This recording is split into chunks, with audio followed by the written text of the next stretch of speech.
Hey man, what's up? Hey, man. I I just bragged about how good I get things shared, and I totally didn't get one thing shared the whole time we were in countdown. I always joke, it's hilarious. We were talking just before we came on air about like the 30-second countdown and how it let you get to all these different platforms and stuff. I told Randall, I don't even try anymore because I joke I can't get to them. So he's like, I get to 3 or 4. Anyway, Yeah. I'll tell you, salute here in Tournament Town, USA.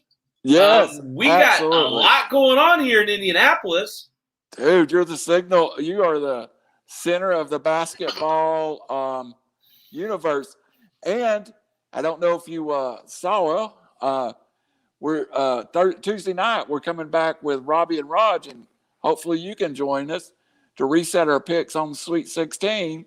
And Raj from River City Media is held it to be embedded at the tournament, is going to be doing live updates available on your page, available on my page.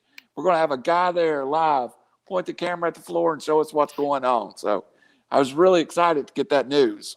That's awesome. I'll tell you, I was, the Mountaineers play here in town tomorrow night at 10.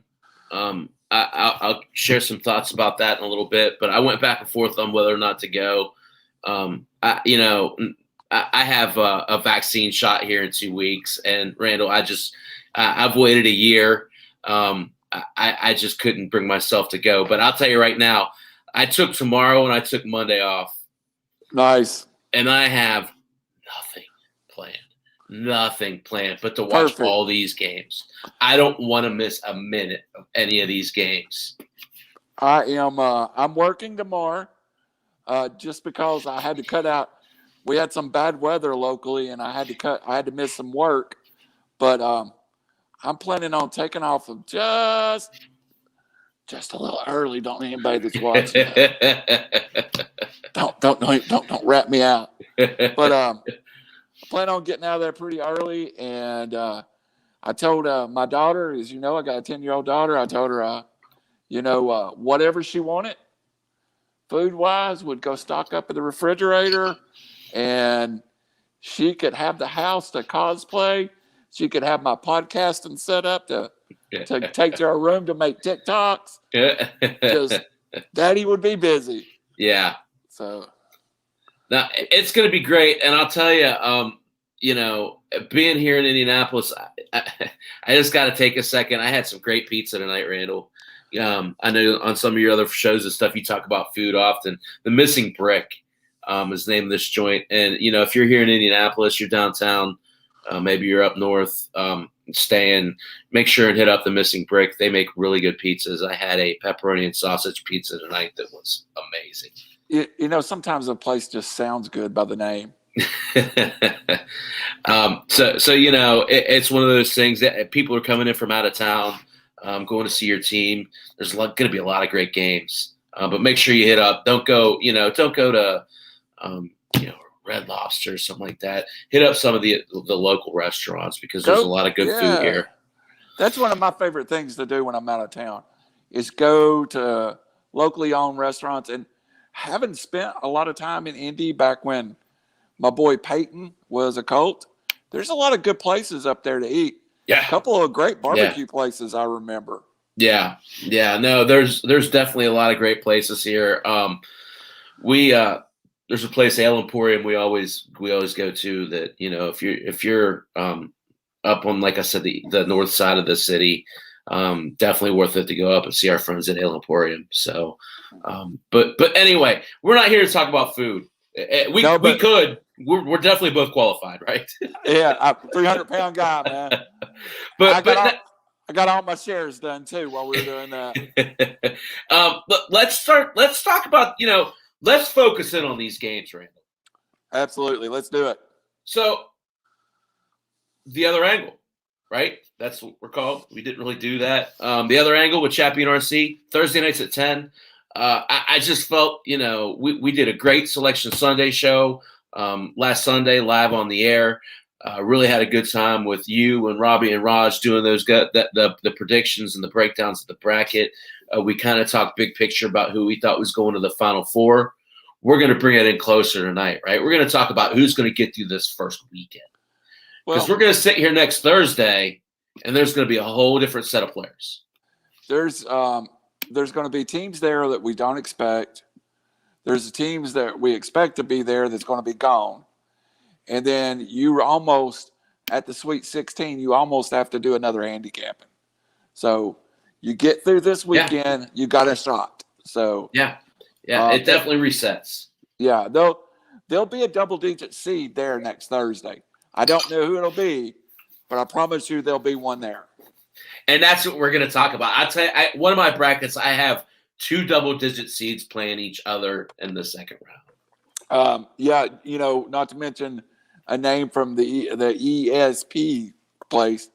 Him and I have the same double-digit seeds, Jay Billis, playing in the second round. So I felt good that at least Jay Billis thought the way I did. So I don't know if I brag about that, but anyway, I don't know either. Without further ado, let's talk. We can go in depth or we can skim over as much. We have a lot to talk about. So some of these games will go a little bit more in depth. Yep. Some of them we'll kind of skim over a little bit, right? We'll start here at the beginning. Of course, okay. Let's start with the number 1 overall seed. Of course, we're out west. We're talking about Gonzaga, and we're talking about who won tonight. Who won the game tonight? I was on there. I should know. I know Texas Southern won. I don't know who won this game. I think App State. I think actually that was a later game. I think App State was up big. Listen, we don't need to draw on about that. Gonzaga's a 98% favorite in ESPN. Do you feel like there's any way the number 1 overall seed gets beat here? No, and it's Norfolk. You had it. It's up big. Norfolk's up big. Okay. Sorry, I just had a flip. Sorry. Yeah, no, I don't see that either team could compete with Gonzaga. They're just so deep. 3 NBA players. Yeah. The next game's interesting. Right off the bat, Oklahoma and Missouri. Harmon is a really good player. He is. I really like this Oklahoma team. And Chappy, we always talk about arcs of team. I think we've got different arcs here. I think we've got an Oklahoma team rising and a Missouri team that's kind of fallen off. So I went with and I did multiple brackets, so I may not be the same in every bracket, but sure. I clearly felt like Oklahoma was the better team here. I feel like Oklahoma's a better team too.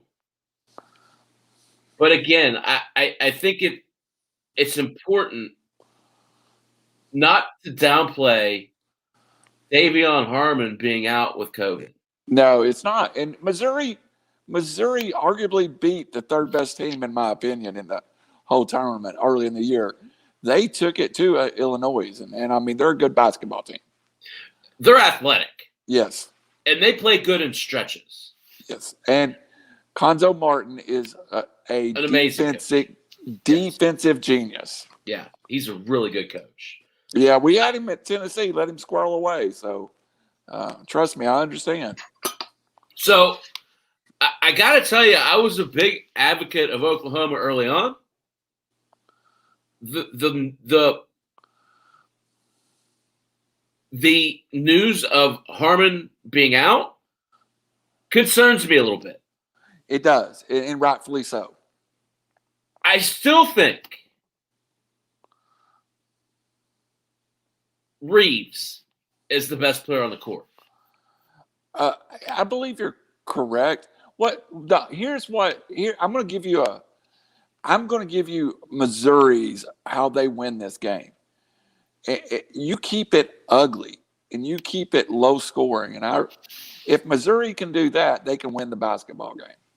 And I don't know how much scoring punch Oklahoma is going to be missing thanks to Harmon, because he created a lot for other people. Yeah, well, he is a good good shooter. Yeah. 33% from the 3-point line, 12.9 points per game.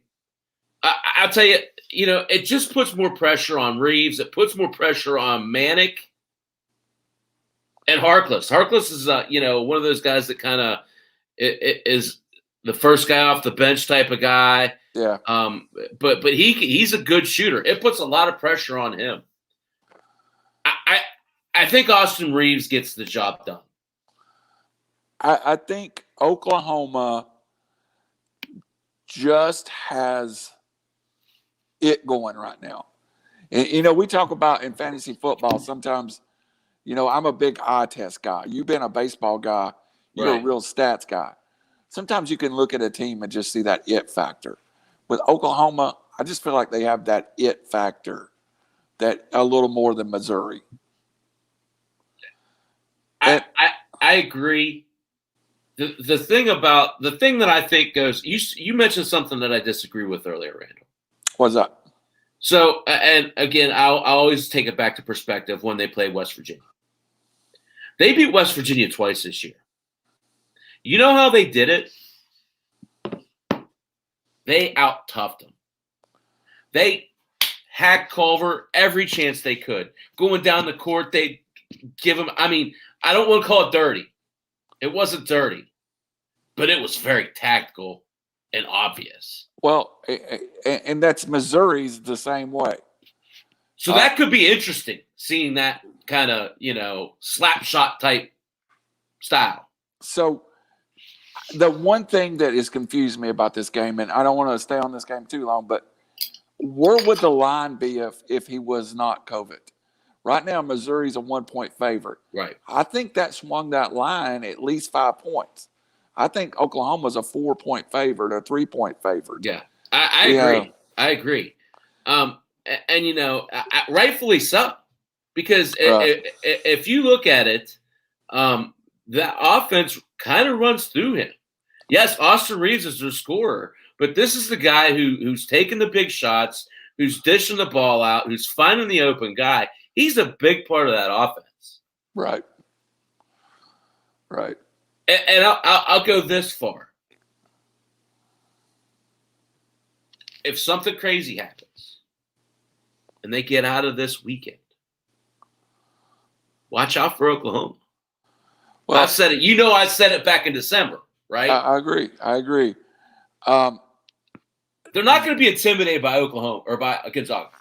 No, it's going to be – I don't think either team that gets to Gonzaga. I think Gonzaga gets out of the bracket, but I clearly think that both teams kind of are mirror image in a way of each other. As they're physical, they're big, they're well coached, they're tough. Right. They're going to both. Either one that could gets out, do it, right? They are capable of doing it. But I think we made the point Sunday. It's probably not going to be the first team that punches Gonzaga in their mouth. Right. It's probably going to be the second team. So right. I am, if I was given percentages, it'd be 55-45 Oklahoma right now in my head. Yeah, I'm pretty close to that as well. So we'll play that out. So we're going in this first little cluster, we're going Gonzaga, we're going Oklahoma, and then we're going Gonzaga to get to next week. Yes. I agree. So let's move down. Let's move to that next group. The winner of this bracket would play Gonzaga in the Sweet 16 next Thursday. First team, your boys, UC Santa Barbara. I really think this bracket, this section of the bracket, has a good chance to break because UC Santa Barbara is a good team and Ohio's a good team. Yeah. And I don't know if you're necessarily getting the best Virginia and Creighton teams right now. Right. So this is where I picked the bracket to bust. And I had both for and folks, I'm not telling you to do this.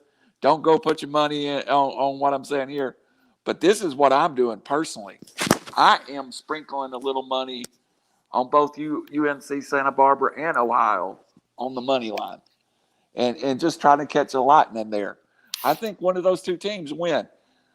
I don't know that both of them can win, but I definitely think they're for a 12 and 13 seeds. they're two of the better 12 and 13 seed in the tournament. It certainly seems as though the selection committee set this up quite purposefully. It does. And in all honesty, would a UC Santa Barbara, Ohio Sweet 16 bid not be a great game? Probably one of the highest rated games of the weekend. Yeah. I mean, because both of those teams people will want to see, especially if they beat those higher rated teams. Both of those teams, so we're looking right now, looks like UC Santa Barbara, they're given a 27% chance to win. Ohio, they're given a 23% chance to win. So not totally out of the realm of possibility. That's ESPN, by the way. But I agree. Well, you know, I like to look at the points. And I think there's a spot between like 4 and 7 where I take my shots, Chappy. One of them's a 7-point underdog. The other one's a 7.5-point underdog. Yeah. That's kind of my sweet spot. That's a lot of points. That's a lot of points in these games. Yeah. So is that what we're calling? Are we calling 2 upsets? Are you calling 2 upsets? I believe if as a show we should call 1 upset, 1 net win. But yeah. My bracket, with my buddies Raj and Robbie, in our little fantasy football league that we all play, I have UC Santa Barbara playing Ohio, and when you're doing your bracket, if you can find a spot like that, and if that does hold, Chappy, I guarantee you, I'm gonna be in the money in those. You differentiate, right? Yeah, I'm hugely differential. Yeah, and if it doesn't break, but I've lost one little section, but unless Virginia goes to the Final Four, then then you're kind of dead. You're dead. I pick my wars, and Virginia going past the Sweet 16 is really not, to me, possible. So I would give Oklahoma a better chance to go to the Sweet 16 or past the Sweet 16 than I would Virginia. So yeah, well, and that's a great point. If you're in a mindset of it's just like when we get to the other side with Baylor, that Gonzaga's going to rule the bracket, you can be a little brave on that bottom half if you feel like there's a matchup there that, that you can get different, right? Yep. And this is a good situation. For me, I think it's Virginia, and I like Creighton a lot. I think UC Santa Barbara is going to give them all they can handle, but I'm going to go chalk here just to be a little bit different. Because I think this, just to your point earlier, a lot of people are going to be on that mindset, right? Yep. So whereas in the same regard, whereas you want to get different by picking those guys, I want to get different by staying on those guys. Yep. So it's a strategy thing, right? Yep. So I'll go Virginia and Creighton, and I'm going to go Creighton out to the Sweet 16. If Creighton gets by UC Santa Barbara, I think they do go to the Sweet 16. I really don't like the way this Virginia team's playing. Yeah. I really, really do not. Yeah. It'll be interesting. I think Ohio will give them all that they can handle. Yep.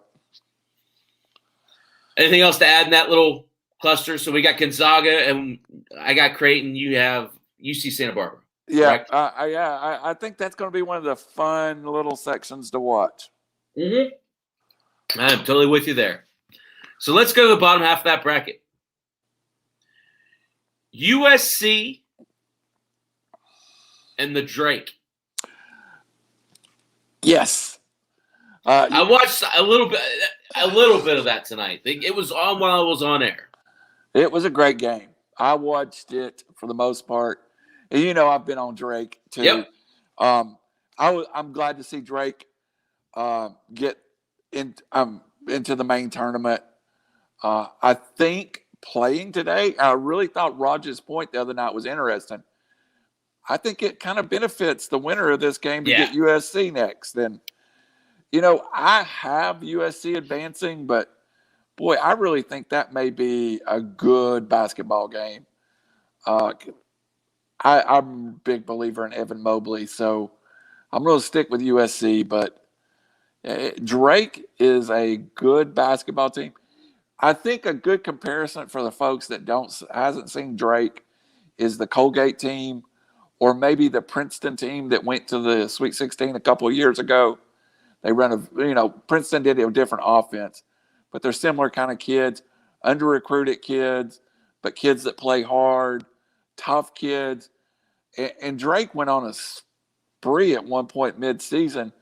They covered like 14 straight lines. I mean, if I should have just kept betting on Drake, rolling it. We could have a radio station of our own. So great lead in. I just looked. I see no line yet on FanDuel Sportsbook.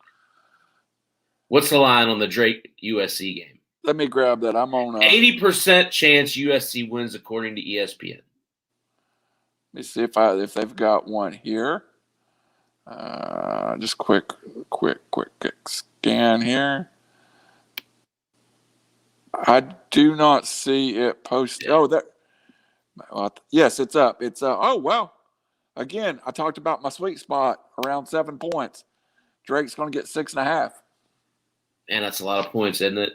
That is. And you know what I like even better in that? 144.5 total. I think both of these teams can score. So I really like the that. over. I like the over in that game, if anything. Okay, you heard it here first. Drake and the over, right? Drake and the over. That's my call. USC advances. Okay. Tell me if I'm not covering every base there. Yeah. No, I think USC wins. I agree with you. I don't know about the over, but I think Drake covers. I think it's a close game.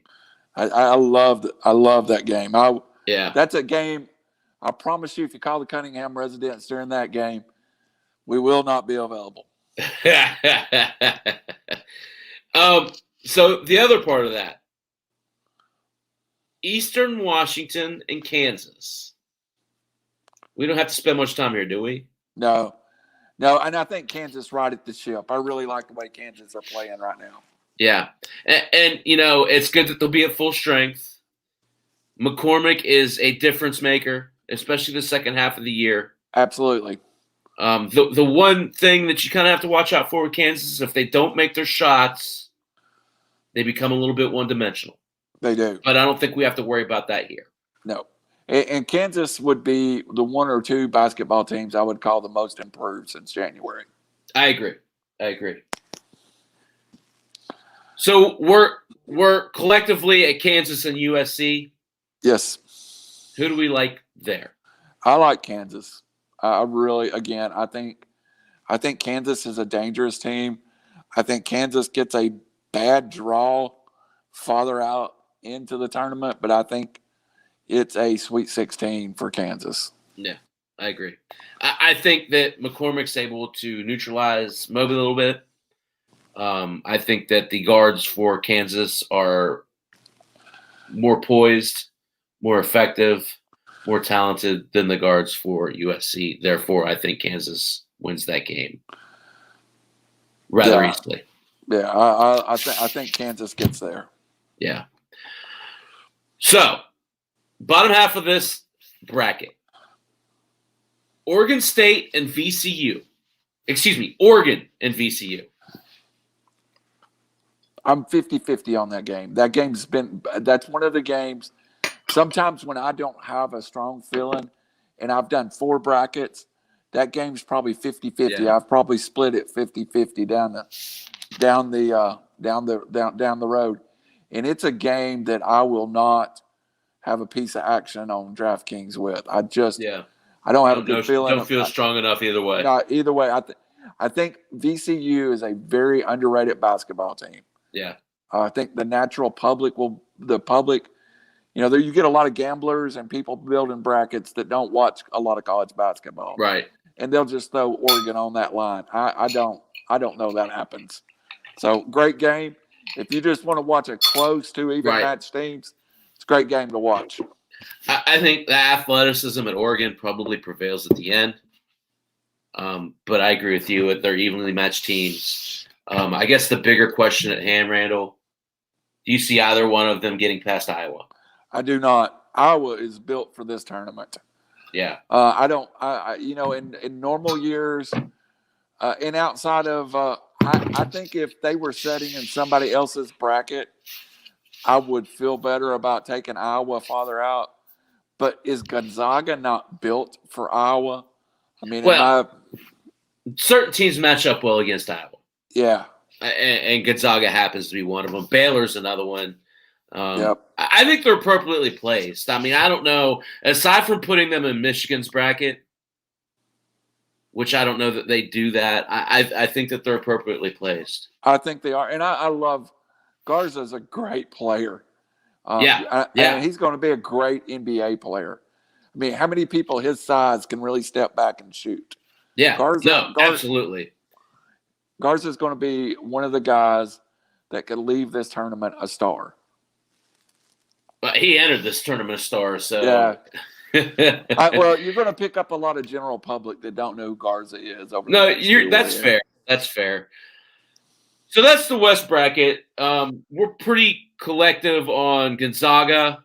We're pretty sure we both like Kansas and Iowa. We differ on the I say Creighton, Virginia. You say UC Santa Barbara, Ohio. So, I'm definitely on the low side of that. So I'll just So that's where we landed in the West. Let's move over to the East. East is interesting. This is Michigan's bracket. Of course, Michigan lost their one of their best players in Livers. Still earn the 1 seed. They go up against Texas Southern, who won tonight. Against, I can't remember who the heck it was. Help me out if you remember. If not, no big deal. Mount St. Mary's. That's it. Not the West Coast Mount St. Mary's. It's that's a good basketball program. I think they're from up around Baltimore. It's not one of those games I was terribly interested in. Yeah. So the bigger question at hand, I think we're both going to pick Michigan there. Correct. Oh, that Texas Southern team looked pretty good. Yeah. They had a good little team. They're fairly athletic, but I don't think Michigan struggles with them. LSU and St. Bonaventure. What I mean, if this isn't a knock 'em down, drag 'em out match, I don't know what is. What are your thoughts on this game, Randall? It's truly a pick 'em. I like LSU's basketball team. I think if you go back and look at the SEC preview that I put out before the tournament, we still don't know 100% what LSU is. Right. One thing we do know about LSU is they're coming out of the SEC, a big time conference, as the best scoring team in the SEC. Now, what we know about St. Bonnie's is a team that's really been on a roll, who plays very disciplined basketball. And I don't care. You tell me there's 5 big conferences, fine. If you want to live with that, they come out of the 6th big conference in my head. So they have played it. They have earned it. And I really think the winner of this game has got a shot at Michigan next round. Yeah, I agree. Now, who is it? I have went more St. Bonnie's than I have LSU. Really? That's surprising. Yeah, I don't know. I hate to say, as a sports fan, as an SEC guy sitting here with my Tennessee shirt on, I've seen LSU 5 times, and I cannot tell you who LSU is. And I know they're one thing.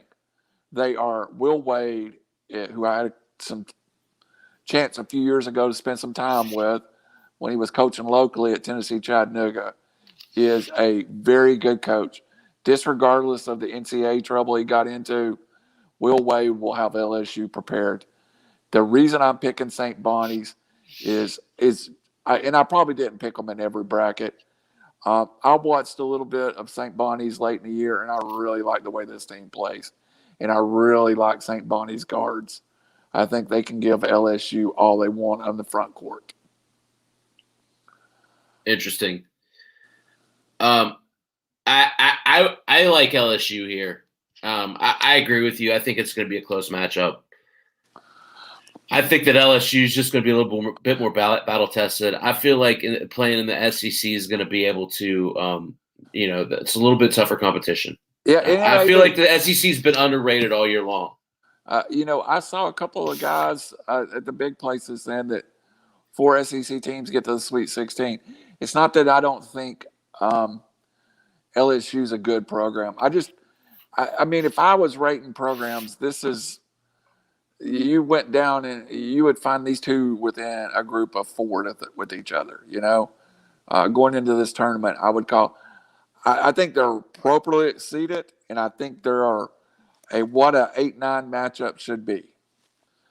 So I'm gonna put your fingers on the stove here. Who comes out of this 4-pack?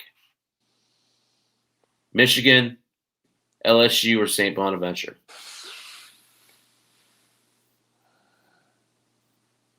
Michigan. Wow. Okay. Even without Livers, but that's the end of Michigan's run. You're banking on St. Bonaventure beating LSU. Yeah, and then I don't think they can. If LSU beats St. Bonnie's, I think LSU has a better chance to beat Michigan. That's what I was going to ask next. I agree. I totally agree with you there. I don't think Michigan, LSU. I think LSU has better athletes without Livers. Maybe it's that. Yes. LSU is great.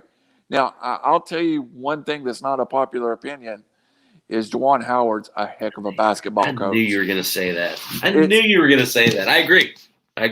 I'm not a fan, but he can coach basketball. He certainly rejuvenated those guys for sure. Yeah, he gets all he can get out of those kids. If this is the first number 1 seed out, I wouldn't be shocked. I have Michigan not in any Elite 8 that I have posted so far. Yeah. So that shows you about where I think they get to. And we're about to talk about the team that I think if they get to them is going to wipe Michigan off the court. Let's talk about it.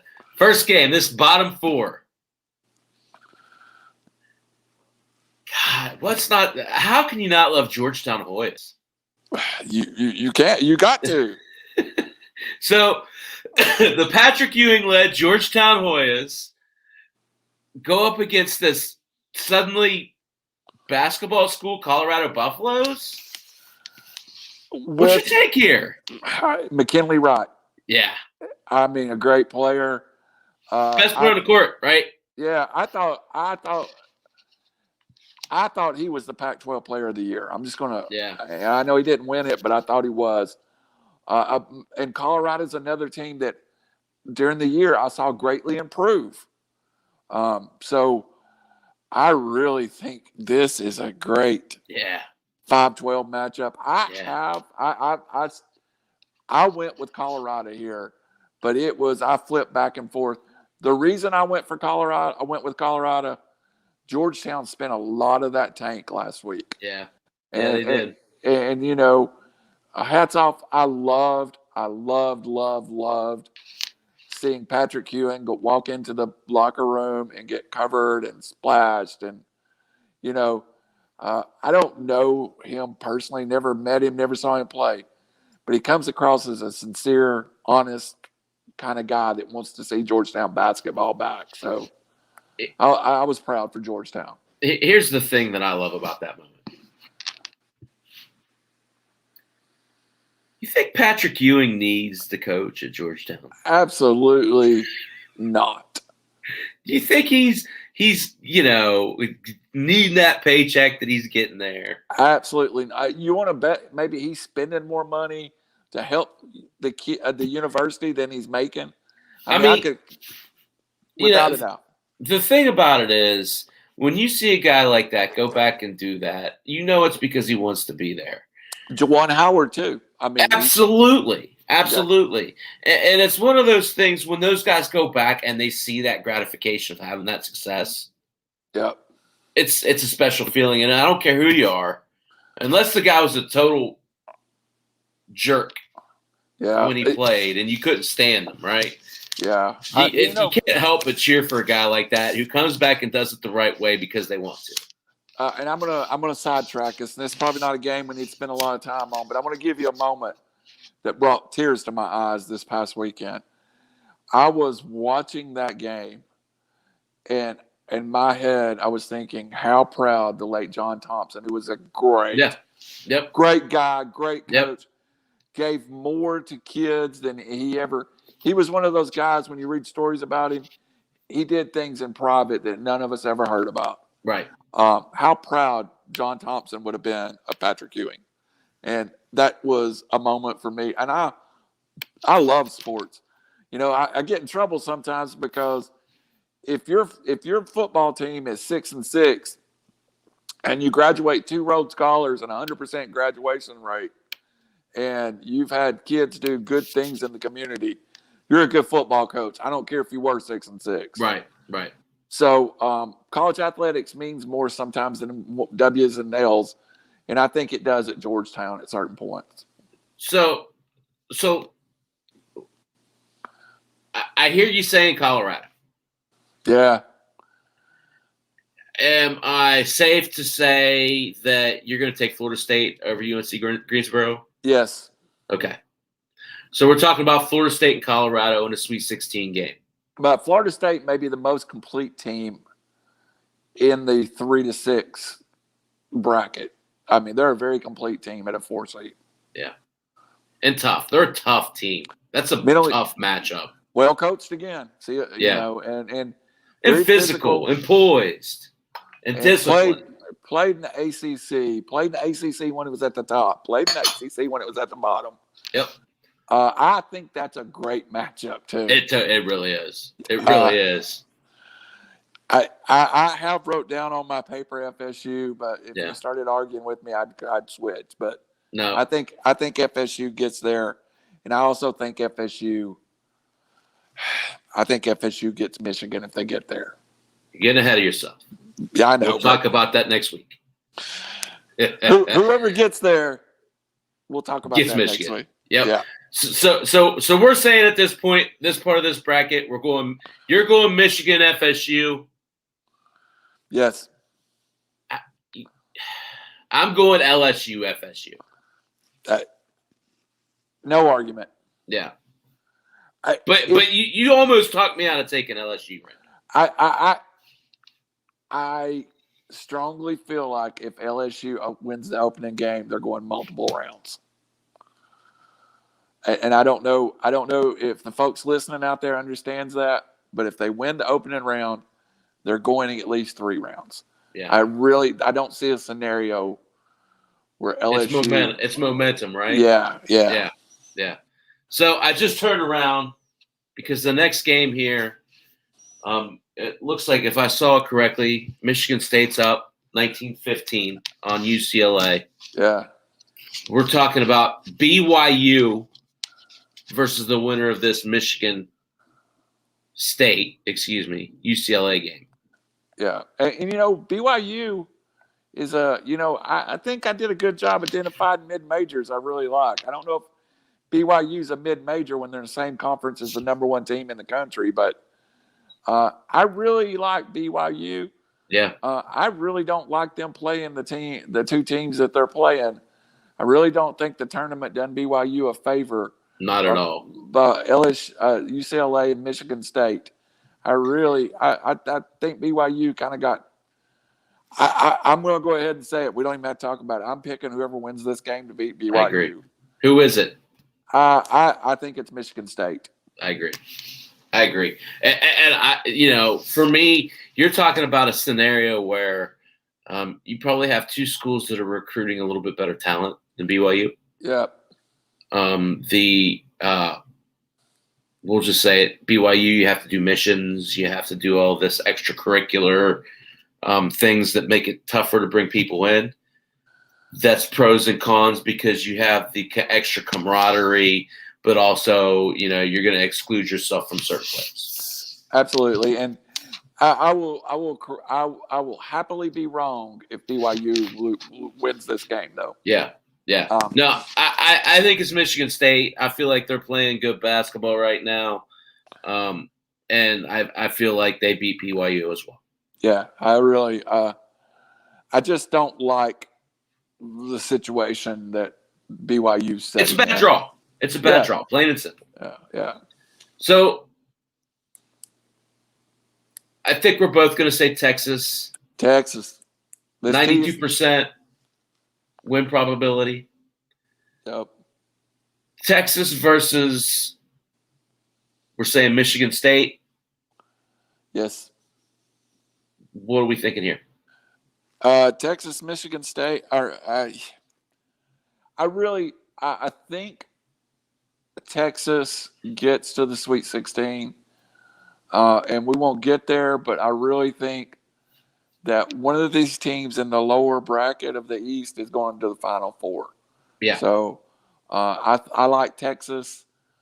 I like Texas, but you being the Big 12 guy, I'll defer.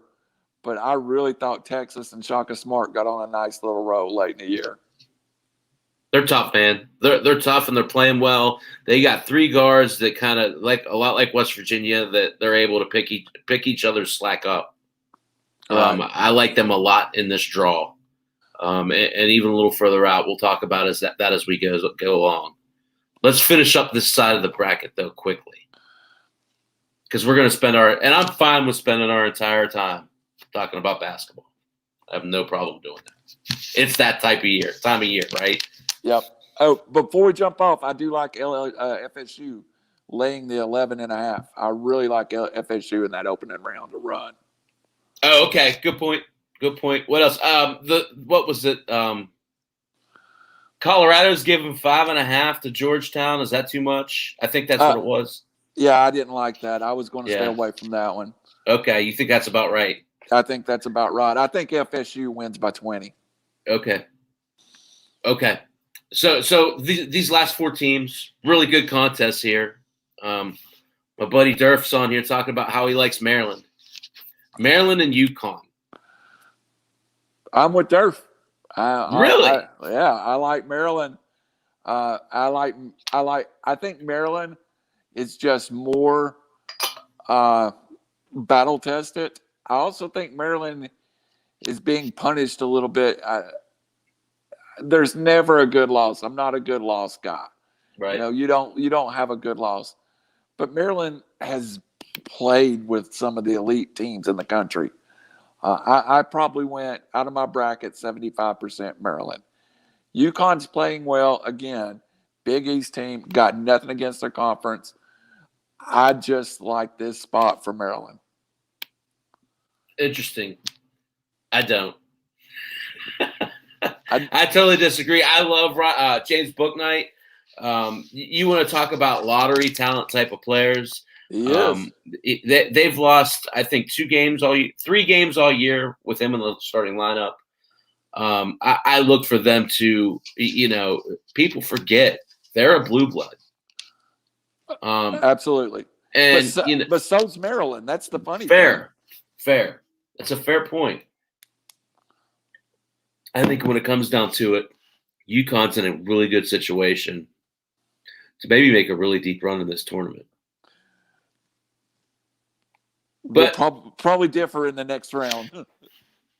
Yeah, I know, so we won't be – so we're different. Yeah, we're different there, and that's fine. That's what makes this fun. We're both on Alabama there in the first round, correct? I hate Alabama, but love them. Right. Yeah. Yeah. Definitely a tough team. So let's talk quickly about. So you're saying Maryland and Alabama? Yes. Want to break that down? Yeah, I think Alabama is the. I have been the most naysayer of Alabama, and now I'm the biggest believer. Alabama plays incredible defense. Herb Jones is the first player to average under 15 points in a game in like 3 decades to win the SEC Player of the Year because he is just a shut-down defender. And he can defend about 2 or 3 spots on the floor. Alabama, if they hit threes, are probably Alabama, if they shoot well, is going to be one of the toughest out in this tournament. Yeah. And so far this year, they have shot well 22 out of the 24 games. But even when they haven't shot well, what I like about Alabama, even when they do not shoot well, they play good enough defense to advance. Right. They shot awful against Tennessee and still won the still won the basketball game. It's ingrained, right? Yeah, I hate them. Hate y'all. So, where we differ in that upper half of that four, we come back together here. I agree. Yeah. I think Alabama's probably a little better team than UConn. I think that they outclassed them in that Sweet 16 game. So I think we're both saying Texas and Alabama here at the bottom half of this bracket. Yes. And so I think we're all in agreement here, except for at the top. You're saying Michigan. I'm saying LSU. Yes. Interesting. More together than apart on this, right? Yes. Yes. I think that's a good sign. So let's move over. Let's go to the South now. Let's work on this other side of this bracket. Baylor and Hartford, I don't think we're going to talk much about that. Yeah. Wisconsin and North Carolina, though. That's interesting. Very much so, and I don't have a good grip. I've tried to break it down. I've probably 50-50'd it. I probably would, if you put my hand to the stove, would take North Carolina because I really like the way they played the last month and a half of the season. Right. So I like North Carolina to advance. Flip of the coin. Yeah, I mean if the coin lands on it, I'm very easily swayed with this one. I wouldn't bet on this one if. Yeah. I went Wisconsin just because I felt like the Big Ten this year is a little bit better than the ACC. So I thought a little bit more holistically about it. But again, I feel the same way. I could go either way. Yeah. I want to spend some time, though. So wait, before we get there, Baylor over either of those teams, correct? Yes, absolutely. Okay, we're pretty safe on that. Yeah. I want to spend a little bit of time on the second part of this upper half, though, because remember I told you I had a 12 and a 13. Yep. This is it. Well, I've got one of the two. Yeah. I really think Winthrop pulls this off against Villanova. And I think North Texas knocks off Purdue right here in their own home state.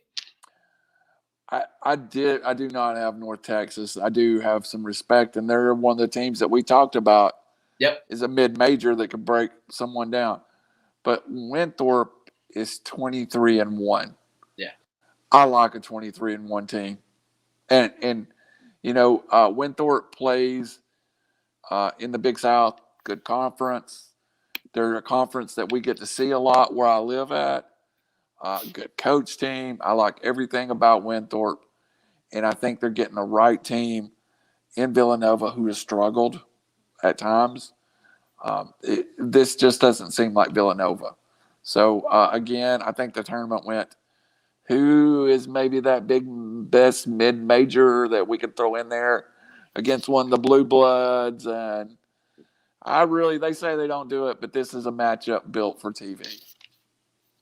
Yeah, and I'm with you. I still, for the life of me, well, I do know why.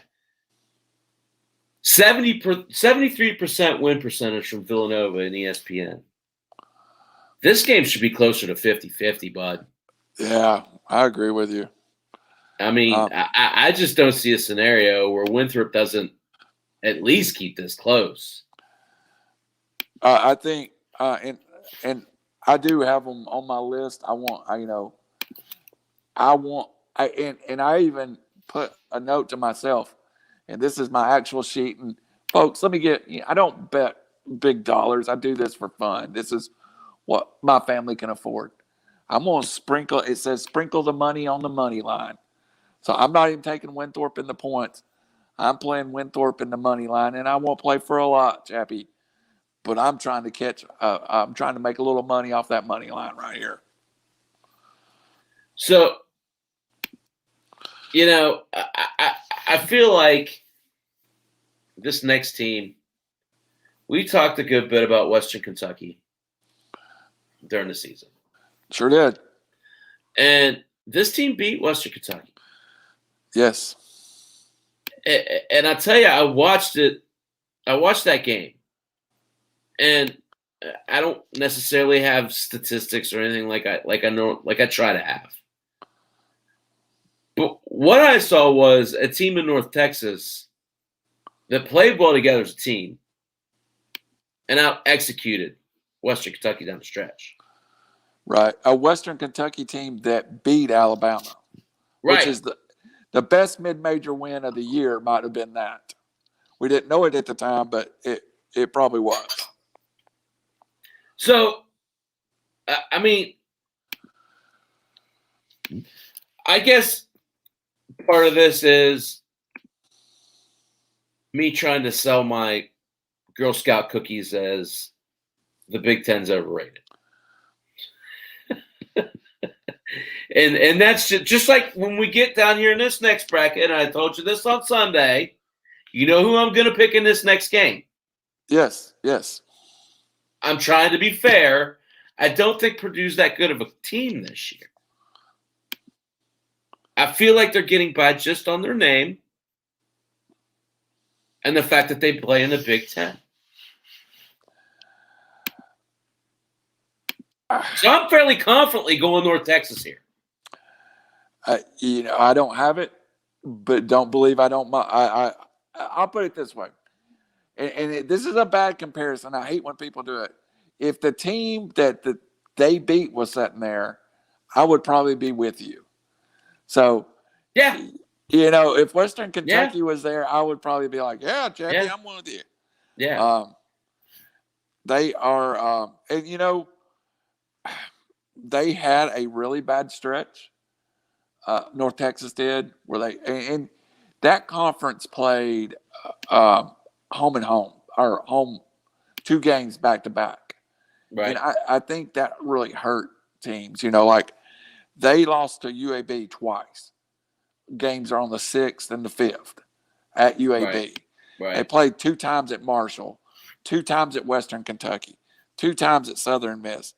I really think their record is a little bit misleading from the fact that they did play all those home and homes. And they did have some bad draws on the road.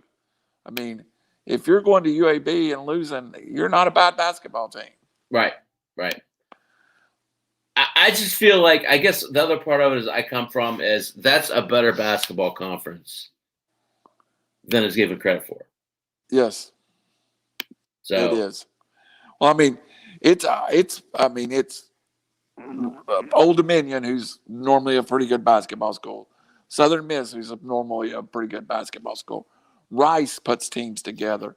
And God knows that, UAB has had great runs in the tournament.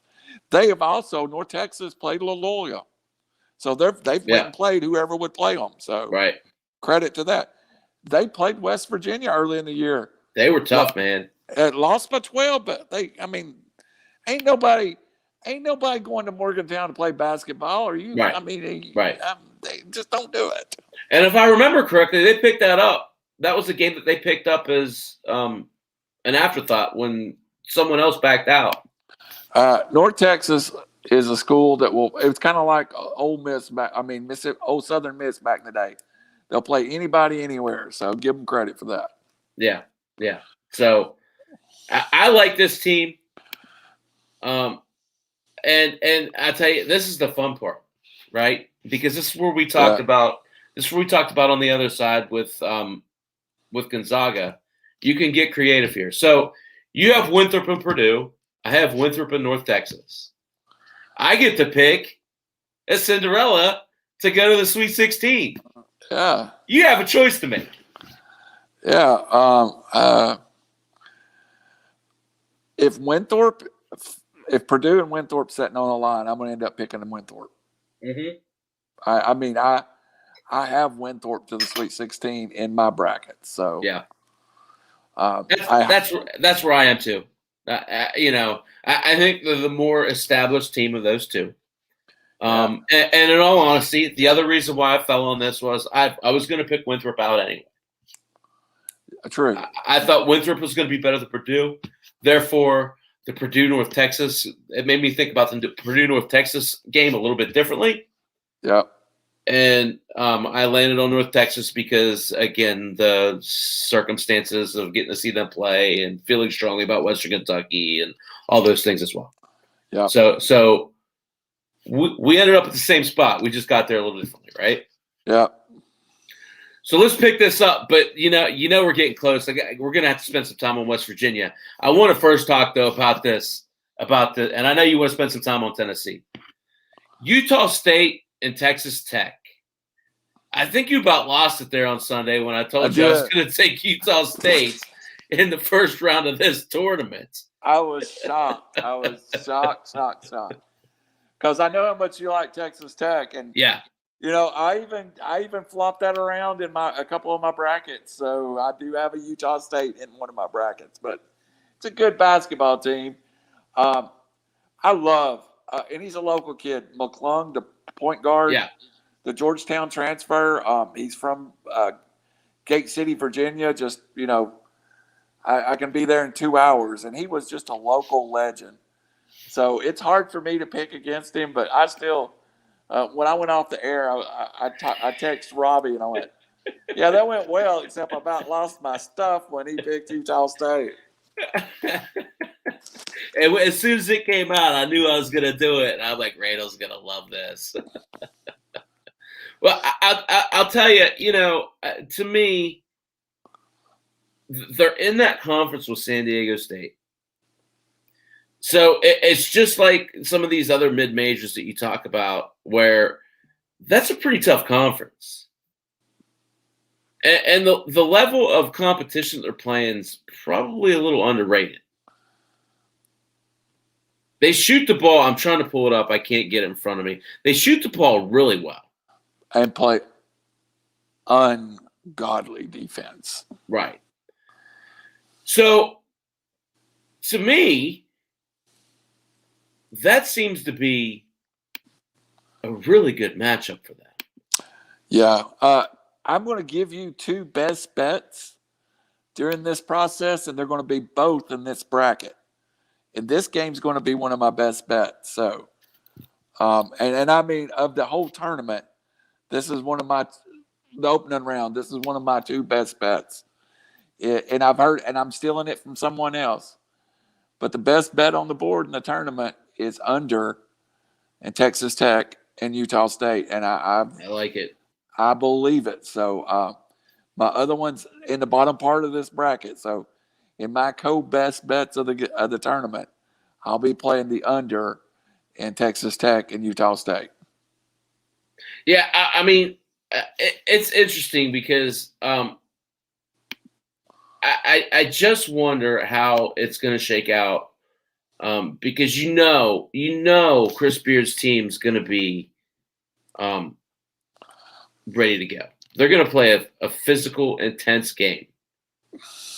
But you just have to wonder what it's going to be like with this 7-footer that Utah State has, who's basically a rebounding machine.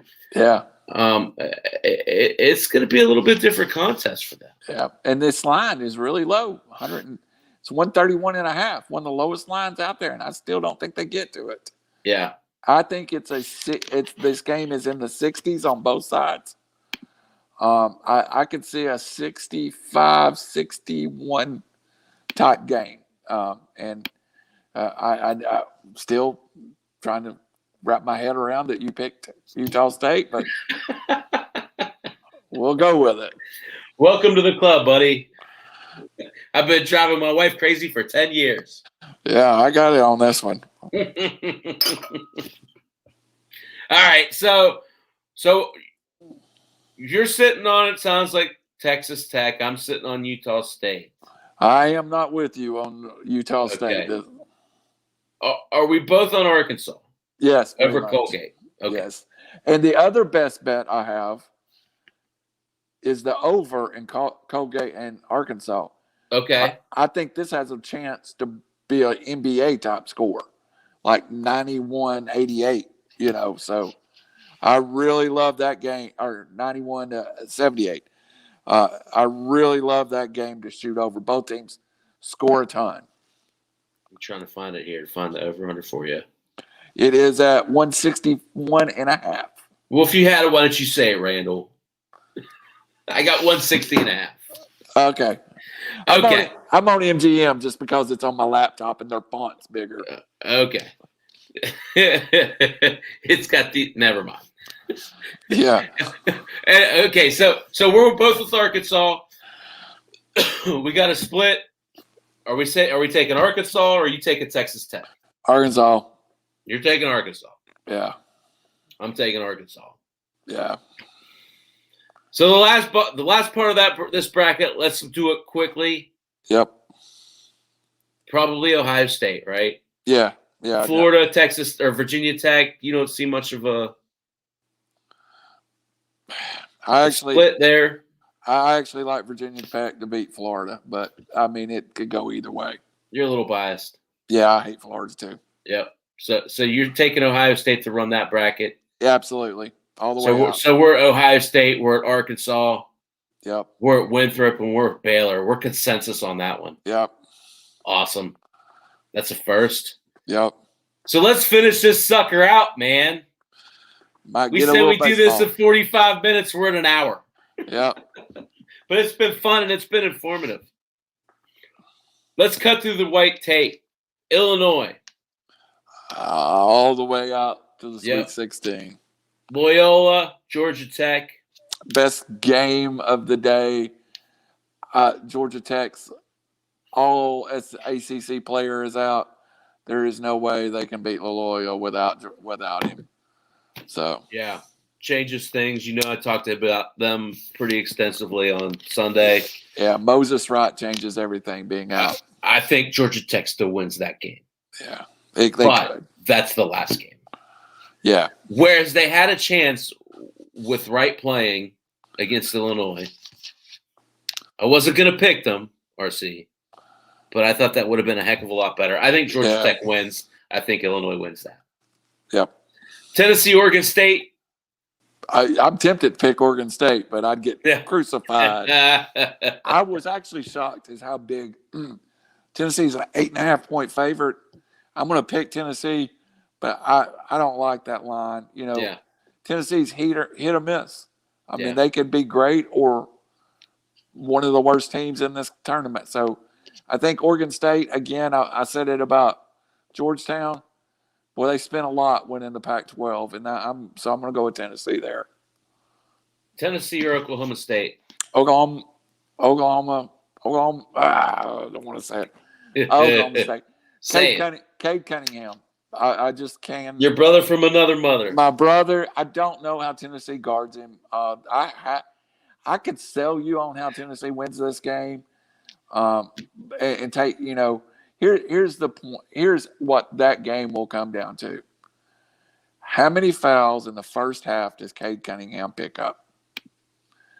If it's 3, I like Tennessee's chances. If Cade Cunningham gets out of the first half with 2 or less fouls, I think it's Oklahoma State's game. I don't know who beats Oklahoma State, Randall. I mean, they're so good. They're good without Cade Cunningham. Yeah, I mean, and then you throw the best player in the game in it. It's really tough. He is that game, and I said it earlier to someone. That game has 3 top 10 picks in it, though, because I feel like Springer and Johnson are both going in the top 10. Yeah. Or at least let's say top 20 picks. No, I hear you. I think you're right. A lot of NBA firepower in that game. Just think Oklahoma State's the better team. How about these Sweet 16 games? That we're getting ahead of ourselves. I don't want to talk about it too much. But so far on the upper half of this bracket, we're talking Illinois and we're talking Oklahoma State, respectively. Mm-hmm. So let's get down to this bottom half. Syracuse, San Diego State. I like Syracuse. as a team, but they're not. San Diego State. Yeah, I'm with you, and for no other reason other than same reason I talked about Utah State. I think that's an underrated conference. I think they play pretty good competition, and they're on a heck of a streak. I think they've won 15 straight, something like that. Yeah. They're playing really good basketball. Yep. They beat West Virginia. No, I have West Virginia to the Sweet 16. Yeah. Okay. West Virginia, San Diego State. We're both saying West Virginia. Yes. I'll save you my Mountaineer dribble tonight. All right. We've got too many other things to talk about. Clemson, Rutgers. Go ahead. I think West Virginia and this one team in the lower bracket that is going to be a great game. I like Rutgers just because I'm not betting on it, and Rutgers don't get there every day. Those kids are going to be pumped, and I watched them twice this year. They're a decent basketball team. I don't think Clemson's a great team. I just think this is a good matchup. I'm a little hard in it. I'd like to see Rutgers advance. Yeah. I'm a dream squasher. Clemson. Yeah, it's probably the logical thing. All right, so let's talk about it. West Virginia, Houston, Oklahoma State, Illinois. Let's not get out there, right? That is great, though. That is great basketball. Is that the best set of games going into next weekend? Yes. Because any four of those teams could win it all, in my opinion. Yeah. I have a team in the finals coming out of that bracket. Yeah. Easily. I mean, and I think if you win that bracket, you probably are a little more battle tough. You earned it. Yeah. You earned it. Yeah. I actually think that upper half of the bracket you're talking about, I really think the only thing in between Baylor and the Sweet 16 is, I think it may be Arkansas. I don't know. Yeah, I mean, you don't think Ohio State gets past Arkansas? No, I don't. I go back and forth. That's one I go back and forth on, buddy. Yeah, that's going to be a good game. It is, and I think that it's going to be a situation where they both wear each other out. Yeah, and I think Baylor. Contrasting styles, right? Yeah, very much so. And I think Baylor's got probably one of the easier walks to the Elite Eight. If this thing, listen, and I don't want to get ahead of myself, if this thing isn't Gonzaga and Baylor, I'll be shocked. Yeah. They're clearly the two best teams. Yep. And they've both been given good draws. Yep. And I still like, if somebody's going to get them, it's going to be whoever wins that Midwest bracket. And I don't know who it's going to be, but that Midwest bracket team is going to be dangerous. To me, the Illinois bracket is the most competitive. I agree. It's the most wide open. Well, sorry, it's the most competitive. The East is the most wide open. Yes. Yes. Because if you told me Colorado went to the Final Four, I wouldn't be shocked. No, and I'm not sure. I don't have 3 different teams going to the Final Four out of the East. Well, and that's what I was kind of getting. If you told me UConn went to the Final Four, I wouldn't be shocked. No, Texas. Exactly. Alabama. Exactly. And I'm sorry, I think Rich was on there talking about Michigan. The team that I'd be shocked if they made it to the Final Four would be the Michigan Wolverines. And this is no offense against the Michigan Wolverines. It just delivers means that much to that team. Yeah, it's just like Villanova. If you told me Villanova went to the Final Four, I'd be shocked. Yeah. I definitely think the committee awarded Alabama by being the second, being the totally. They were definitely number 5 overall. Yeah, I think you can see that in that division. Yeah, I mean, yeah, and more power to them. But they didn't do them any favors with the 3 and 4 seed. Nope. no. Because if you look at the 3 seeds across the board, Texas is tough. Yeah. And I know I put West Virginia in that bracket too. I wouldn't want to play Texas. I wouldn't want to play Florida State, to your point earlier. Whoever gets out of there is going to earn it. Yep. I just there's more. Let me say this correctly. 1 through 16, I think there are more good basketball teams in the East than any bracket. I think 1 through 4, the best teams are in the Midwest. Yeah. But 1 through 16, I like the East. I think that's fair. I mean, St. Bonnie's is a 9 in the East. And I'm telling you, St. Bonnie's is a legit top 25 type basketball team to me. Yeah. Let's go farther than that. Michigan State or UCLA is going to be the 11. Yeah. I mean. Yeah. So, yeah. They had to play their way in. Yep. That's crazy. What a crazy bracket. What a great time of year, right? It is. It is. I'm excited. I think this weekend will show us a lot. And I think somebody we gave no chance to is going to win 2 basketball games. And we'll be sitting here going, we didn't see that coming. Yep. So we'll reset this next week and we'll do the same exercise. Yeah, absolutely. I think this is fun and I think this is productive. I think it gives the people some mindset as to what you need to be thinking about when you go into your bets. You might not agree with what we're saying. Maybe you see something that we say and we're like, you are absolutely wrong. I believe completely opposite. Maybe you go and put the house down on it and you win. But I feel like there's good logic behind where we're getting with a lot of these games. A volunteer who loves the Tide. You know, it's hard to say that. Let me clear that one up. I love the Alabama basketball team.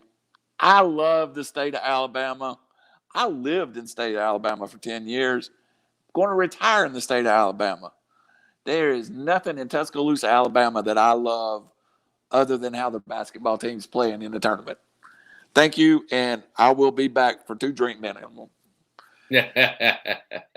So, I tell you, it's interesting. Mountaineers, just parting thoughts as we move on. Mountaineers get the late game tomorrow night at Lucas Oil. Like I said earlier, went back and forth on whether I wanted to go or not. Tickets aren't bad. You can get decent tickets for like $130.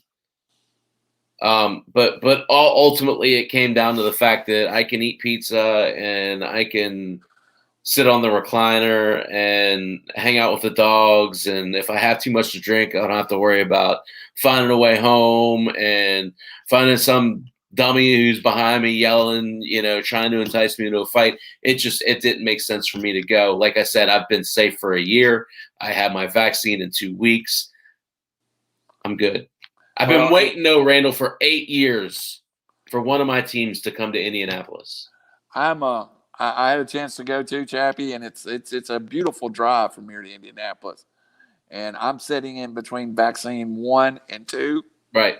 And having made it that far, I just didn't. I didn't. Yeah. I mean, I'm getting my second shot on the 4th. I've missed. I did not attend a Tennessee football game for the first time since 1979. Let that sink into your head. Same here. I mean, it hadn't been that long, but it's been the 80s for me. And no Falcons game. So if I felt like Tennessee could make a run in this tournament, I might have been swayed the other way, but I just decided that for me and my family, it's the right decision. I am glad they're letting folks in, though.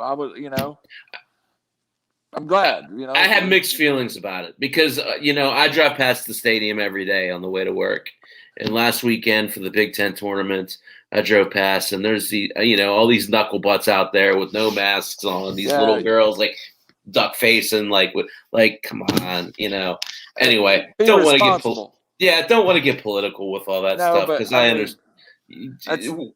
That's exactly why I can't go until I am vaccinated. Absolutely, I'm with you. So, but I'll tell you, it is really cool to have this here in town. This is now the second set of games that I won't go to. That WVU played Gonzaga here earlier in the year. They didn't let fans in for that game. But it sure will be cool. And I said to my buddy back home, if we make it to this second weekend, I'll revisit that comment. Yeah. Hey, if Tennessee gets by Oklahoma State, I might revisit my comment. Exactly. Too. So we'll just see how it goes.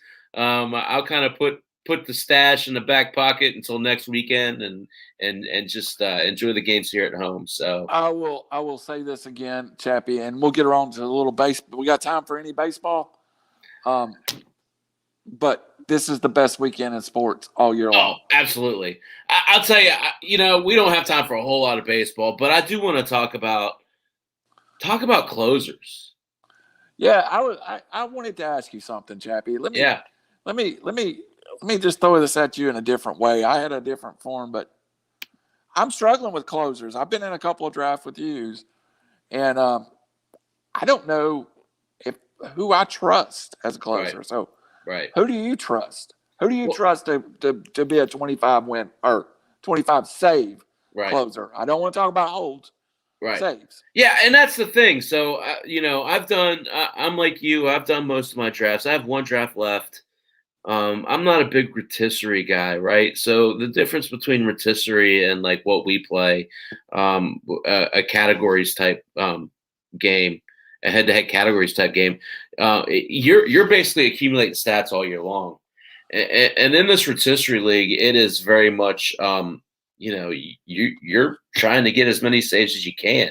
So when you're trying to do that and you're in a situation where you have all these leagues where you have all these different variations of holds and shoulds and saves times 2 plus hold, I mean, all these crazy wonky formulations, how do you manage just the saves, right?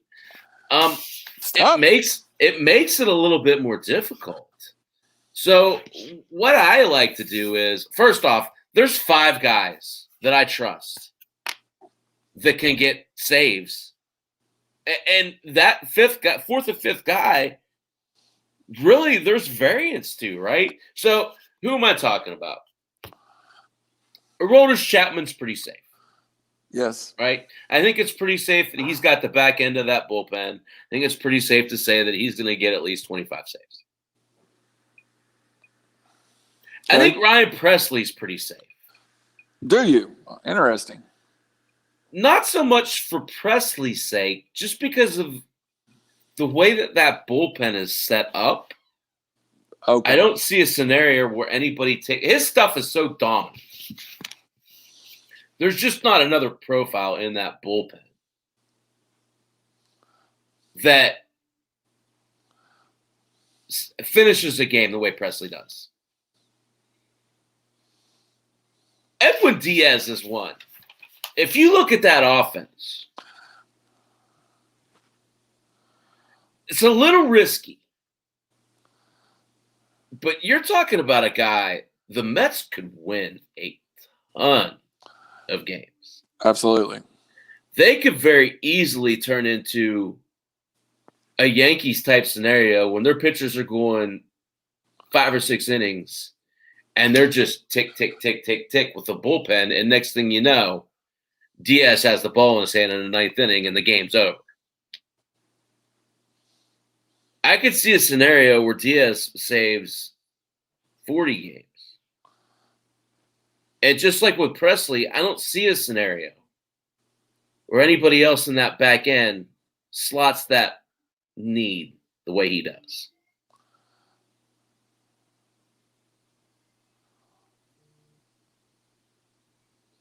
Then it starts to get hairy. Then it starts to get fishy. The one guy who I've left out purposefully, who I feel like the most solidified in his role. You want to guess who it is? He's on a new team. Rosenthal? No. trying to think about who changed teams. Not Malonica. Shoot me. I'm coming up blank. How about Liam Hendricks? Oh, interesting. They have Aaron Bummer, who's a really good pitcher. They have Garrett Crochet, who's a really good pitcher. But Liam Hendricks just has this presence in the ninth inning that I felt like the White Sox desperately needed. I feel like Liam Hendricks is the most safe closer in the game. In front of a very good team. An excellent team. That's a team, Randall, that could win it all this year. Absolutely. Make no mistake. Their pitching is set up to where they have two aces and they have, an innings eater at 3 in Keuchel. And then they have this gauntlet of players who have a ton of upside. Whether it's Reynaldo Lopez or Carlos Rodon or, right on down the list. Dylan Cease is going to be an amazing pitcher. Michael Kopech. You're talking about, say all these guys pan out.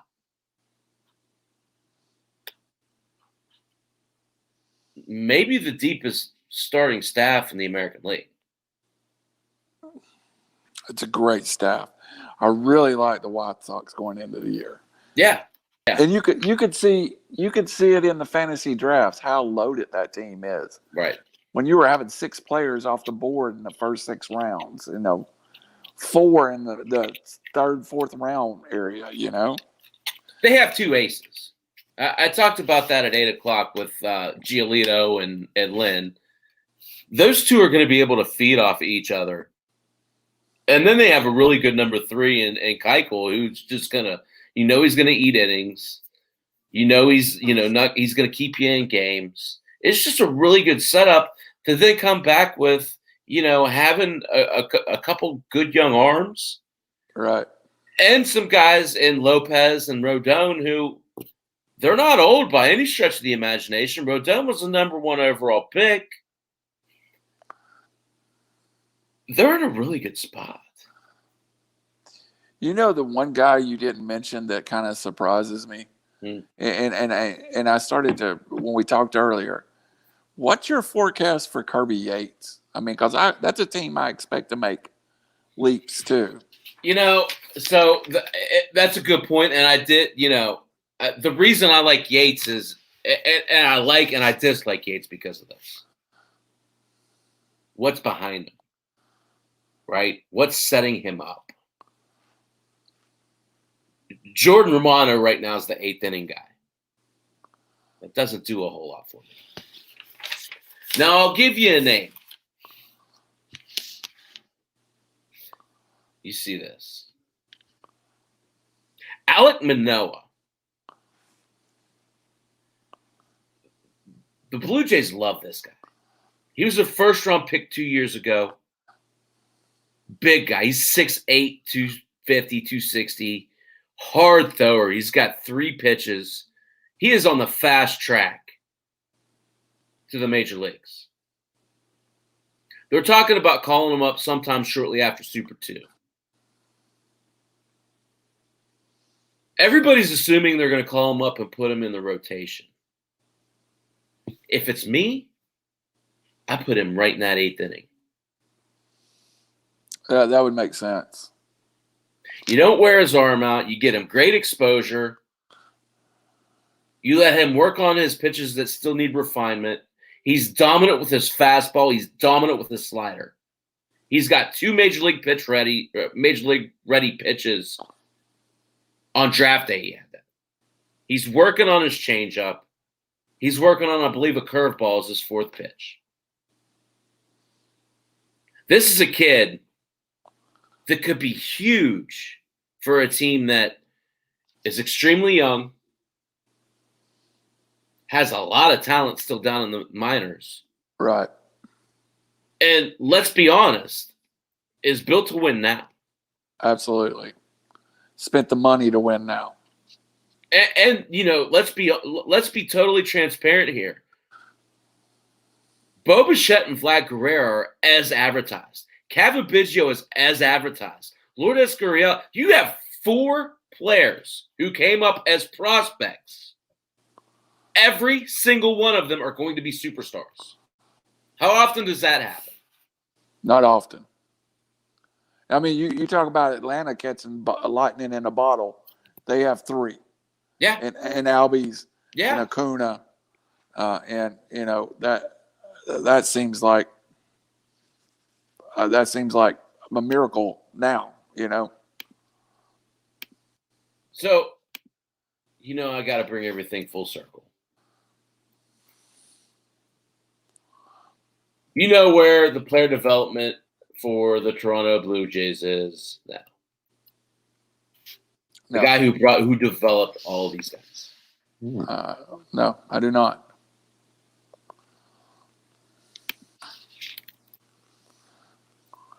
Hold on. It's the Pirates. I might be wrong on this because I didn't look it up, but I know it because I've looked it up in the past. I think it's Ben Cherington. Right. Well, developed all of these young players, drafted these players, developed these players, turned them into the players they are now. With the Pirates. And then you look at Double and Triple A and see what the Pirates have in the pipeline. Oh, it's amazing. The Pirates fans still want to dog them, and I understand why. I'm a Cubs fan, so I'm pretty neutral on it. Yeah, but it's a loaded team in the future. Brian Hayes is going to be the Rookie of the Year. Brian Hayes is going to be an MVP candidate in 2 years. That's a lot. Lofty, right? Yeah. He automatically, as soon as he steps foot on the field, is a Gold Glove candidate in a league that has Nolan Arenado in it. He's an OPS machine. This kid, you put him and O'Neal Cruz together, and you move over Kevin Newman to second base, all of a sudden, you're talking about a really good infield. Well, I mean, and you not even mentioned Kevin Gonzalez. I mean, you have Gonzalez, who was a number 8 overall pick 2 years ago or 3 years ago. And he's. I don't know if he stays in the infield. He could go to the outfield. Nick Gonzalez. I think he goes to the outfield because I think that Kevin Newman is just like a baseman. So I think he goes to center or to left. His bat profiles as a left fielder, I believe. Hits a ton. He's got a bat that can win a batting title. So I know we're not talking about prospects, but I live prospects. Yeah. The name in that system that has helium. Want to guess? No, go ahead. Quinn Priester. 19-year-old pitcher. He's a prep pitcher. Was drafted in 2018 out of high school. Has really developed in the Pirates minor league system. They talk about he's added velocity. He's shown ability to control and command above his age. And they're talking about him being a top 10, top 15 type prospect in the next year and a half. So you throw in him to a Nick Gonzalez, to an O'Neal Cruz, to a Swaggerty, to a Hayes. That all of a sudden, and don't forget, Randall, who has the first overall pick this year? The Pittsburgh Pirates. Who's going to get Kumar Rocker? The Pittsburgh Pirates. Who's going to break camp with the Pittsburgh Pirates in 2022? Kumar Rocker. I've seen Kumar pitch a couple of times. Matter of fact, He'll be their ace from day one. His dad was just at Tennessee as a coach that left this year. So kind of strange tie there. But yeah. Kumar is going to be special. Things are looking up in Pittsburgh. They absolutely are. Absolutely are. Man, I can't believe the hour and a half passed that fast. It flies by, especially when we start talking basketball. Yeah. So any parting thoughts? Just want to encourage. I've got some things to promo, but I don't even want to do that now. This weekend, if you love sports, cook you some food, throw you some pigs on the blankets on. Go get you some pre-cooked ribs. Hang out, treat yourself. If you love sports the way Chappy and I, this only comes around once a year. Yeah. Just have some fun with it. My first game that I've got to be in front of the TV is at 4:30 tomorrow, and I will be there. I'll tell you, and I don't mean to get sappy. I remember this time last year. Oh, it was terrible. And I remember being so excited to see the Mountaineers play in the tournament. And I remember being so heartbroken, when it didn't happen. I think we've all learned a lot in this last year, right? Absolutely. I think the takeaway from this is don't take it for granted. Absolutely not. I am tomorrow going to sit down. I took tomorrow and Monday off. I'm going to sit down and watch every minute of every game that I can while still fulfilling my husbandly duties. Yeah. Well, I will do the same. I will be at work, and I'll have to come home and buy at least 2 pizzas for my 10-year-old daughter before I shove her in her room and tell her to enjoy herself. Yeah. She's not the sports fan that I am, but again, my first love is football. I've always said it, but this is still my favorite weekend of the sports year. And to me, there's nothing better than when your team's in the tournament. Yeah. And both of our teams are in the tournament, right? And right now, even though I didn't pick Tennessee, somewhere in my head is they're going to play Oklahoma State if they get by Oregon State. Yeah, and they're going to beat them, right? Yeah. We're going to go out and shock the world, Yep. And the thing about it, Chappy, if you can get to the Sweet 16, everybody has a shot. Yep. There's not a good team. There's not going to be a bad team in the Sweet 16. Because so much of it's about getting confidence. Right? Yeah. Getting your sea legs.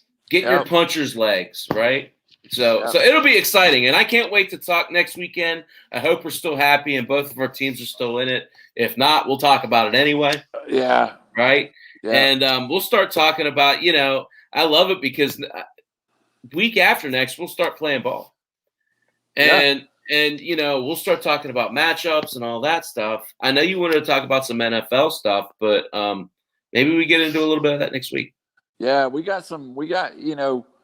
I think we're seeing a lot of the NFL free agency. As you watch it, you get a lot of answers to what the teams feel about their teams. Yeah. So I think after the NFL free agency period, I usually start my draft prep, and I really think we got a clear picture last week of what some teams feel about themselves. Real quick, I know we got to get off of here. You see the latest news on where Juju Smith's going, right? I have not. He's open to coming back to Pittsburgh. Who called that? You did. It's a long way from done, but I still think that's where he goes. I wonder if he did not get the reception that he thought he would give in the free agent market. I'm sure. Well, again, I feel like it's one of those things where he knows he likes Pittsburgh. So why go if you're getting $1 million extra? Why go and chance something completely crazy? And when you see Nelson Aguilar get the money he got, right. And if you're going to set those receivers side by side, I'm going to pick Juju every time. Every stinking time. you know that there is a market out there for him. Right. I just don't think the market's elite money like he thought it would be. As good as Juju is, as we've said before, he is not that Amari Cooper physicality. Yeah, or the speed of a Tariq Hill or Right. the route running of a Julio He's a Jones. tough son of a gun, though, man. He That's is. what he is. He's a good, solid NFL receiver that can make somebody better. Yep. All right, man. Well, let's do it again next week. What do you think? Absolutely. Absolutely. So, till next Thursday night, I'm Chappy. I'm a big fat guy about to go get a piece of chicken. I'm RC. OA, Thursday nights at 10.